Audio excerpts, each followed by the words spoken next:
Hi friends, welcome to my channel. Friends, ఈరోజు చూడాలి ఏంటంటే క్లీనింగ్ టిప్స్ అనమాట. మీరు ఒక్క లిక్విడ్ నేను చెప్పినట్టుగా ట్రై చేస్తే ఎక్కడ దుమ్ము ఉన్నా సరే దేని మీద అయినా సరే ఈజీగా క్లీన్ అయిపోతుంది, చక్కగా ఉంటుందన్నమాట. స్టోర్ చేసుకోవచ్చు ఏదైనా ఒక బాటిల్లో. కాబట్టి తప్పకుండా వీడియోని స్కిప్ చేయకుండా చివరి వరకు చూసి వీడియోని ఖచ్చితంగా లైక్ చేయండి, షేర్ చేయండి, కామెంట్ చేయండి, ఛానల్ని సబ్స్క్రైబ్ చేసుకోండి. ఇప్పుడైతే ఇది ఏంటంటే సోప్ అనమాట. మీరు ఏ సోప్ అయినా సరే తీసుకోండి, ఏ సోప్ అయినా సరే ఫస్ట్ అయితే కనుక ఈ విధంగా తురుముకోవాలన్నమాట.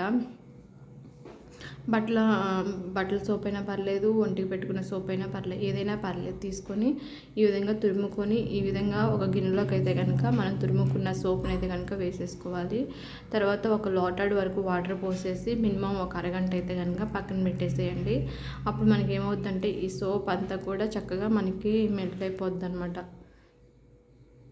కావాలనుకుంటే ఇలా లేట్ అవుతుంది అనుకుంటే డబుల్ బాయిలింగ్ ప్రాసెస్ ద్వారా అయినా సరే మనం కరగబెట్టుకోవచ్చు అనమాట. అంటే స్టవ్ ఆన్ చేసేసి ఒక గిన్నెలో నీళ్లు పోసి ఆ గిన్నెలో ఈ గిన్నె పెట్టాలన్నమాట. అప్పుడు ఏదైనా స్టీల్ దాంట్లో తీసుకుంటే సరిపోద్ది. నేనైతే నానబెడుతున్నాను కాబట్టి గాజు దాంట్లోకి తీసుకున్నాను. ఒకవేళ డబుల్ బాయిలింగ్ ప్రాసెస్ అయితే కనుక స్టీల్ దాంట్లో తీసుకోండి. మీరైతే చూసారు కదా, ఈ విధంగా లిక్విడ్ని అయితే కనుక నానబెట్టుకోవాలి. తర్వాత దీంట్లోకి ఏంటంటే మనకి మంచి స్మెల్ అనమాట రావడానికి, వుడ్ ఐటమ్స్ కానీ ఏమైనా సరే చక్కగా మంచి స్మెల్ రావడానికి అయితే కనుక మీరు ఏం చేస్తారంటే నెప్థలిన్ బాల్స్ అని చెప్పేసి మనకి దొరుకుతాయి అనమాట. నెప్థలిన్ బాల్స్ వీటిని ఒక 2 లేదా 3 తీసుకొని మీరు ఏం చేస్తారంటే పొడిలాగా తయారు చేసుకొని అయినా సరే ఇందులోకి కలుపుకోవచ్చు. లేదు అనుకుంటే కనుక ఇలా డైరెక్ట్గా అయినా సరే వేసేసి మినిమం ఇది కరిగే వరకు ఒక 15 to 30 minutes అయితే కనుక మీరు దీన్ని పక్కన పెట్టేసి అలా ఉంచేయండి. చాలా బాగా యూస్ అవుతుంది అనమాట ఈ లిక్విడ్ అయితే కనుక. పాడేసే సోప్స్ అయినా సరే, తర్వాత మిగిలిపోయిన సోపులు అయినా సరే ఈజీగా ఇలా ప్రిపేర్ చేసుకుంటే మనకి బాగుంటుంది. తర్వాత చూసారు కదా, ఈ విధంగా మనం లిక్విడ్ మంచిగా తయారవుతుంది.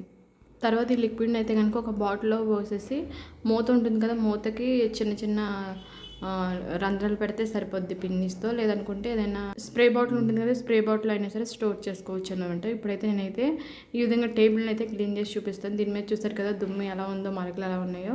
మనం తయారు చేసిన లిక్విడ్ అనేది దీని మీద కొంచెం వేసేసుకోవాలన్నమాట. ఇదనే కాదు, బీరువాలు కానీ ఏమైనా సరే క్లీన్ చేసుకోవచ్చు. అద్దాలు కానీ ఎలాంటివి అయినా సరే, డ్రెస్సింగ్ టేబుల్ కానీ లేదనుకుంటే మామూలుగా అన్నిటిని కూడా క్లీన్ చేసుకోవడానికి ఇదైతే కనుక చాలా బాగా యూజ్ అవుతుంది. తర్వాత ఏదైనా ఒక క్లాత్ తీసేసుకొని చక్కగా తుడిచేస్తే సరిపోద్ది అనమాట. నీట్గా క్లీన్ అయిపోతాయి, చాలా బాగుంటుంది, స్మెల్ కూడా చక్కగా ఉంటుంది అనమాట. కాబట్టి ఇంట్లో ఉండే మ్యాక్సిమం చాలా వరకు వస్తువులన్నింటినీ కూడా ఈ లిక్విడ్తో క్లీన్ చేసుకుంటే చక్కగా మనకి మెరిసిపోతాయి అనమాట. చూసారు కదా దుమ్ము కూడా ఎలా వచ్చిందో, ఇలాగా క్లీన్ చేసుకోండి. ఓకే అండి, ఈ వీడియో మీకు నచ్చితే ఖచ్చితంగా లైక్ చేయండి, షేర్ చేయండి, కామెంట్ చేయండి, ఛానల్ని సబ్స్క్రైబ్ చేసుకోండి. ఓకే అండి, థ్యాంక్ యూ.